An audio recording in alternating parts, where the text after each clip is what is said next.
Back. We are live and here we go.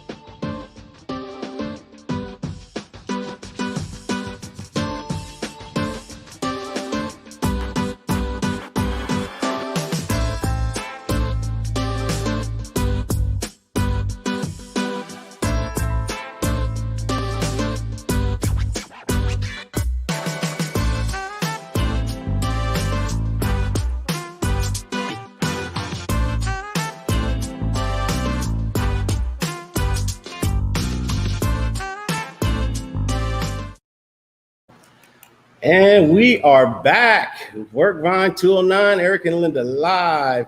We took a day off, I think it was last week. And so we are now back hosting women in business and entrepreneurs for the month of July. And I'm Eric. And I'm Linda. We are located out here in Tracy, California at our co-working space. And she just got kicked off for some reason, but I'm going to continue. We're live from Workvine 209 co-working space located in Tracy, California. We have a great guest that's going to be coming in, and she's back. Here I am, and I'm back, magically back. And so we're excited about what's happening in Tracy, even though we're in our shut-in, ordered back to our new normal, and we were just recovering from our new normal. Yeah. And so we're here focusing on minority women in business and leadership. And last week we had Geraldine Brown Bluford, and now we are having this great woman. I look up to her. She's just, I don't know how she has time to do everything that she does, but I give props to her. She is one remarkable woman, and I'm so pleased and honored to have her on our show. Eric, can you introduce her? So we want to welcome a friend of ours, Nancy Young, who is the mayor pro tem of City of Tracy. She's written several books. She graduated from UC Berkeley. She has her doctorate in theology, and she's going to come with some great information for you women out there who are looking to get started, maybe in business, maybe in politics. I don't know where it's going to go, but we want to welcome Nancy Young. Welcome, Nancy. Hi, Nancy. Thank you. Hi. How are you? Doing well. Nice to be back home. I was in Arizona where it's 116 during the day and 100 at night, but now it's back to California. Nicer weather. 116? Yes. Wow, that is crazy. That is crazy. So we know you wear many, many hats, right? And so let's maybe tell us a little bit how you got started and all the different things that you do. Just give us a little history about yourself. Well, for me, I think my whole background is all wrapped around ministry. So I was saved. I gave my life to the Lord at a young age, and when I was in elementary school. And so from there, I've always just really cared about people and trying to make things better wherever I was, whether it was at school, whether it was at church. And then as I got older, I became student body president and went on to a lot of leadership positions, especially in the church, and then just within nonprofits within my local communities. And so over time, I developed youth programs and have done a lot of mentoring, because a lot of mentoring is important to me, because young people are our future and are now, and they have a voice, just like I had a voice when I was a young person, and being able to help them see their potential and speak out on things and not be afraid. And so over time, I feel that if you want to see a difference, you need to be the difference. And so you need to have your voice out there, not afraid to say anything. And so that's how I got involved in a lot of leadership things that led up to the past 8 years on our city council, and the past 2 years as the mayor pro tem. Yeah, so you're keeping really busy. I'm not sure what's happening with Linda's computer. I know. But it's all good. So we're still here. She's sitting right next to me so she can hear everything. So what would you tell, young leaders that are coming up, especially now, right? There's so much going on in the community around the world, to be active, right? Or not just to, speak it, but to do it, to be about it, right? what would you tell those young people that may be watching, like how they can become stronger in the community, maybe better leader, you know, maybe the skills that they made to take on to become someone like yourself? Okay. As far as for young people or anybody who wants to get involved in leadership, first, it really just takes a passion and a concern for other people. And you don't have to aim, you know, to be the president of the United States right out the gate. You can just find out what you're passionate about and start working in that particular area, and just not being afraid to speak up, because the worst that can happen, the worst answer that you can get is no. And I learned that as a little girl. I mean, even when I would ask my mom something, my sisters be afraid to ask. I'm like, what's she gonna do? She gonna punish us or give us a spanking because we asked? The worst you can say is no. So many times it was actually surprisingly yes, because we asked. But then I learned early, just like you learn in English class, how to make a persuasive argument. I come up with all the reasons why, and then I ask my question, and then it becomes yes. So, and if it's no, you know, it's for a reason, and you just move on and you do something else. So my suggestion to those who want to do something, you know, find out what you're passionate about and start there. Within our community here in Tracy, I started with mentoring because that was important to me. And from there it grew. Wow, that's really good. And so, you know, doing the mentoring and being a woman, so we're highlighting women, minority women this month. Has there been any challenges or obstacles that you've overcame, and how did you overcome them? Being a woman is an extra challenge. First of all, being a Black woman is a couple of extra challenges in there. But from the work world, when I worked for JP Morgan about 10 years, I was one of the only women there was a very small percentage of women. And you have to be able to just maneuver in the world, and that fear factor is what's important. If you can overcome that and just step forward and know that what you have to say or do or contribute is valuable, and it doesn't matter what voice is coming from, then you stand on that value. And so for me, when I was especially in ministry, I would have to say, in ministry, there are some that don't believe women should be in leadership. Now they can teach Sunday school and they can be on the youth program, but to be a pastor is a whole nother thing. And I pastored for 22 years. To be a minister is very different, because they would look to my husband for different things, but they look at me, oh, cute, you know, Mother Nancy. I'm like, first of all, I'm not old enough to be your mother. But, but the reality of it is, you know, I knew the Word of God, and how I ended up getting my doctorate in theology over years. I started a mentor program about 15 years ago, and it was based on teen and learning the Bible and just bringing biblical principles to life. And so over time, I wrote a lot of curriculum, and, you know, part of that, even getting my doctorate, it helped validate not only the positions that I've already been in. Many people were striving to be something or do something, but I had already been there and was going through it, but it helped fine tune me. And I found that male or female, you always should be doing things to help fine tune your life. And that's going to help you overcome different challenges, just knowing who you are and not trying to be like anybody else. I don't have to be brass to try to get my point across. Men are men, women are women. I can still be delicate, and I can use the womanhood that God created me in to, you know, to make that difference. So I think it's just the content of your character and the content of what you have to share that makes the difference. Amen. Preach, Nancy.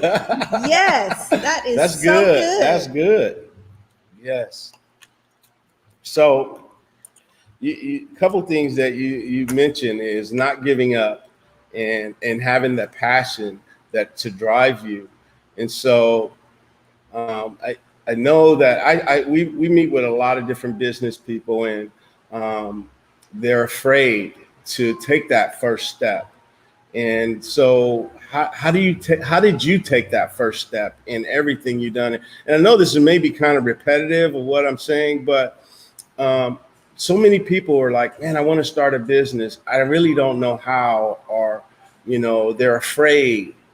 How can they overcome that? Part of it is, you hear some people say, I pulled myself up by my own bootstraps. I don't know that many people that's really successful and they did it all by themselves. So the thing is finding mentors, finding people that are willing to invest time into it, even in leadership in our city council. I started attending council meetings 4 years before I was elected to city council.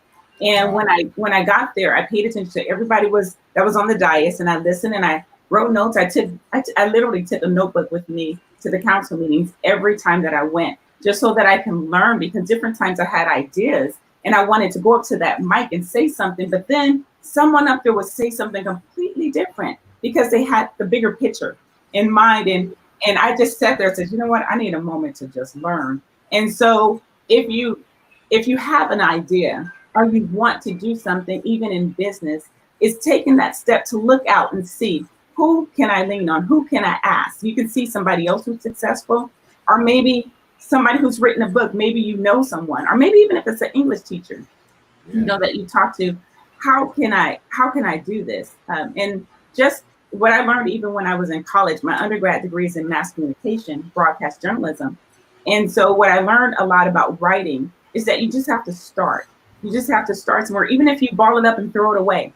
You just start, and then after a while, the flow will come. And that's the same thing with business. You have to be able to step out, because any business that you want to do, it has to be something that some kind of passion to you, or else it's not going to be successful. You have to be passionate about it. And usually if you can find somebody else that's doing something similar, then you can just reach out and talk to them.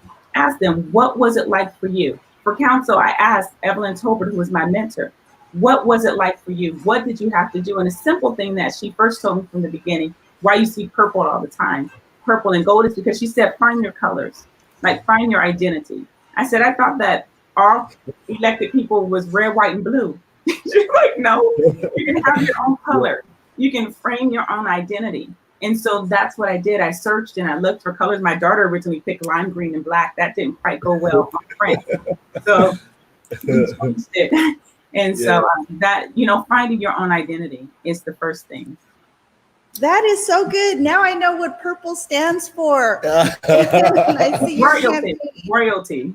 Yes. And then at the same time, it's a blend between red and blue, because I think that really successful leaders have to be open to both sides of the aisle. All Democrats and all Republicans aren't all anything. It's a mindset that we have to choose what's best, no matter who it's coming from. And so that's kind of like my blend as well. Wow. That's really good. That's really good. The red and the blue. Pick your colors. Yeah. And I like how you blended that together. The red and the blue makes purple. Yeah. And, purple in the biblical terms is royalty, like you said. And I like what you said, too, about just start. If you have a passion, just start it, and then educate yourself, and then, get up under people that have already paved that path and ask questions. So another thing you said, too, is fear. Fear holds a lot of women back. I think, we even, speaking at or coming up and doing these live shows, for me, it's fear, because I'm thinking, oh, I'm not good enough. Oh gosh, I need to lose weight. But, just start. So what advice would you give somebody that's fearful in starting a business? Like I said, I think it is really just leaning on people and being able to reach out and see what's out there being done. Because some people you can see as competitors, but they also can help build you up to what you need to do. So, who is it? Like other countries, they take offshoots of what Americans have done and they build it and make it better. And so we can actually don't have to be intimidated. When I was running for re-election in 2016, and I remember one of my dear friends was running for council as well. People are like, don't you see her? She's like your enemy. She's your opponent. I'm like, no, there's 2 seats. We can run together. And, we can aim for those 2 seats. And so even other people who have run for other things, they've come and they've asked me, well, what did you do? And I'm like, well, I'm not like the expert on this, but I can just show you what I've done. And I've sat down and I've gone over their flyers with them. And, I've just given some pointers. And And, you know, back and forth, people give that to me as well. And so it's not being intimidated by what other people are doing, because if you want to start that business, it's unique to you. And what do you have? What is your label? What is going to make it special coming from you? That's Yeah. good. That's good. I'm learning, about this color thing. I'm trying to figure out what's my colors right now. I'm silver and black. I like the Raiders, but Okay. they can be think a little bit different. Wow, that's really good. That's really good. You mentioned, to find a mentor. So if someone wanted to reach out to you, a young person, or maybe anybody, a woman, and they were looking for a mentor, how would they, are you open to mentor individuals, and what does that look like?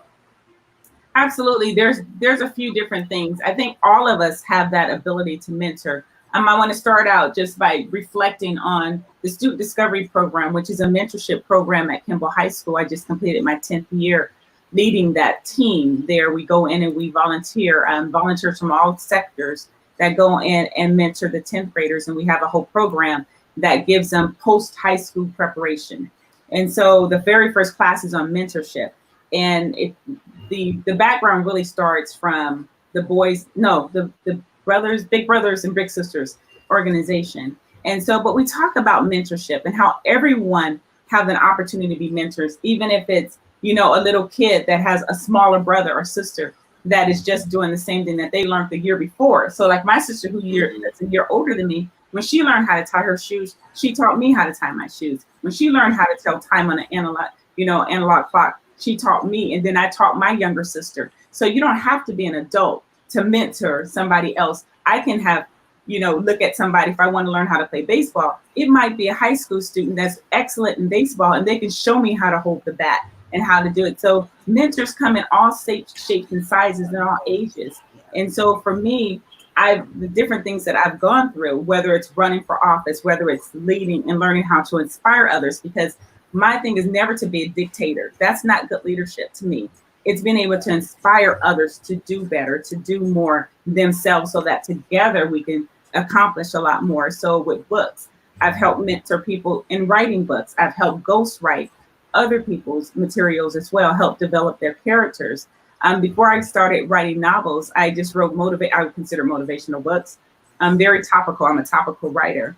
And one of the guys that I helped develop his book, he just inspired me to write my own novel. He's like, "Oh, you're so good with characters, Nancy. You have to do that." So it went back and forth. And then he pushed me into writing my first and second novel from that. But no matter what it is in ministry, I've helped others to learn. I mean, I directed choir for many years. I taught Sunday school. And so I was the youth president when I was 11 years old. And so I reached out to other young people to inspire them to get up and speak too, because I don't know why people feel like they have to be in a position like a king or a queen until they die. Why don't you mentor other people along the way to lighten the load, or for them to build their own thing somewhere else? It doesn't have to be your kingdom that you're building up just to get bigger and bigger, but to help, to plant other little kingdoms around, to be able to inspire others. So that's what I'm hoping that I do when I mentor people in whatever area it is, wherever I have expertise or some knowledge, I'm willing to share the little bit that I know. And so, people. A lot of bit, not a little bit. A lot of it. A lot of bit. I mean, you've done a ton, and you're still doing a lot of work. I mean, not just in the community, but the mentorships, Mayor Pro Tem, writing books, in ministry. Where do you find all the time? I spoke at a graduation some years ago, and in that graduation, it was a theology graduation. They invited me back since I had got my doctorate, and different ones would get up and speak about how they were called to do, to ministry or whatever, and they had to go through a near life death experience before they yielded and said yes.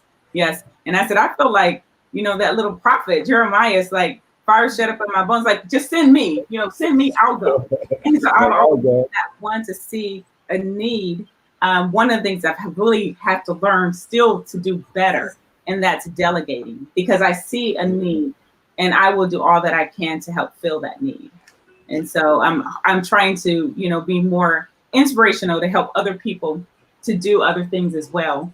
But when I see a gaping hole in things that need to be done, then I just feel that need to step in and to do that. And God's given me the ability to be able to multitask many things. I'm grateful. I had, really great family support around me and other people that stepped in so that allowed me to be able to, go back to school and get my master's, go back to school and get my doctorate while I was raising children and working full time. And so now undergrad, I did work, but it wasn't full time. I worked part time when I was younger at UC Berkeley. But, I think it's this support that makes a big difference in being able to move forward and to do all those different things. And now that all 4 of my children are grown, then it gives me a lot more time to be able to do things. I spent a lot of time with my grandson, but he wasn't here this morning. So I knew I could stay up late last night because I could sleep in this morning.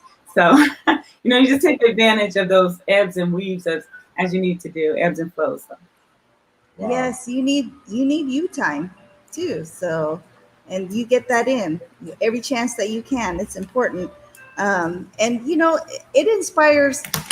So it inspires me. There you go. I don't know what's wrong with my internet. It keeps popping me out, but it inspires me to mentor now and to help other women and paying it forward. And I think that's, you're a great example of being a role model and being a mentor to others and paying it forward because you had people to help you. And now you help so many people. And so the lives that you change is just, man, you can't probably even count them on 10 hands. So I applaud you for that. And thank you for inspiring me to mentor. You need a mentor. I think one of the things is not being intimidated by others. I remember one time I had a room full of new mentors for the Student Discovery Program. And we went around the room and people were talking about their background and their everything. And I had so many multiple doctorates in the room. I didn't have a doctorate yet. And so it was so many brilliant people in that room that was joining my little team. I was like, oh my goodness. So, I felt so special that, people that were way more, knowledgeable about things. I've met people that were really, truly rocket scientists for real. I'm like, wow. You really do that? You're really trying to figure out how to deactivate a nuclear bomb within 2 seconds or something? I'm like, wow, it's incredible. I've had the opportunity to meet, but not being intimidated. But, just growing on that synergy and being able to pass it on. I think some problems that some women have and is that, it's going to be me only. I've made it here. And so look at me instead of how can I help others to get here as well? And the same thing when it comes to being a person of color, not being intimidated that other people may, come on the same level or may even go above you. I remember at some point in time, I was mentoring so many people. It felt like I was pushing everybody up. I'm like, wait a minute, why don't I pull some people up? I need to be kind of up too. Yeah. But I think it's really important not to feel intimidated, but to be able to, be excited that you attract people that are smarter than you. You need people around you that are more smart, that have more brilliance, have more insight, that's going to tell you the truth, because that's only going to push us to make us better. Yeah, that is so true. I saw a question on here from Veronica. Okay, yeah. So let me look a little closer because I have my glasses on. Okay, the Mayor Pro Tem of the City of Tracy, Nancy Young, is extremely informative and hope that she's victorious in becoming mayor this November. So, well, thank you. Thank you, Ms. Peterson. So the thing with the mayor run that I am in now, our City of Tracy has term limits. And I think term limits are very good, in different areas, because I think it helps you not to be complacent and stuck in a position where you are and just become this all-powerful person, but that it gives you the opportunity to look out for others and see who else you can inspire to build up, to come and take your place. So our city has 2 4-year term limits for the mayor, for council, and for mayor, it's 2 terms of 2 years each. And so I am at the end of my 8th year, which is the end of the 2nd term on city council. And, it's been incredible. Like I said, I started out 4 years in the audience. I did run, though, in 2010 for council. And I didn't win that year, the people in the city hall knew me because I was always at the council meetings, but I wasn't really out there, where people knew me in the community. And when I first started running, different ones were like, "Oh, you're never gonna make it. Oh, bless your heart, child." I mean, because that's, they already have Evelyn Tober. They're not gonna never let another Black person on council, first of all. And you have to be old, Tracy. You have to be homegrown in order to be a leader in this community.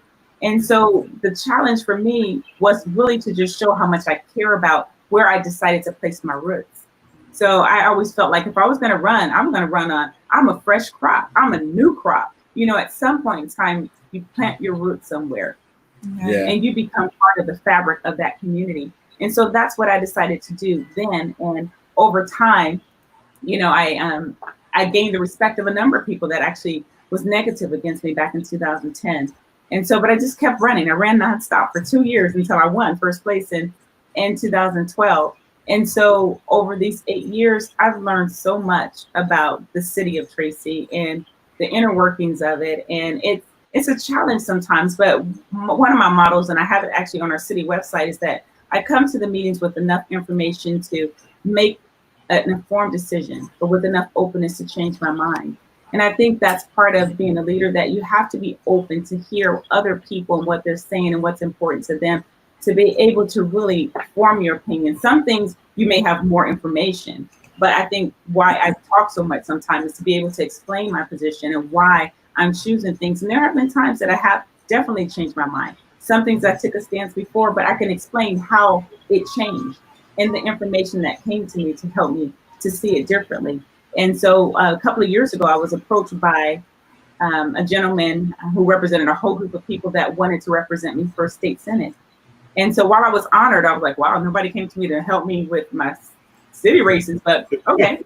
And so while, Senate is something that I may, choose to look for in the future, it's two things. It's always the right time to do the right thing. But just the other thing is, just because you can do something doesn't mean you should.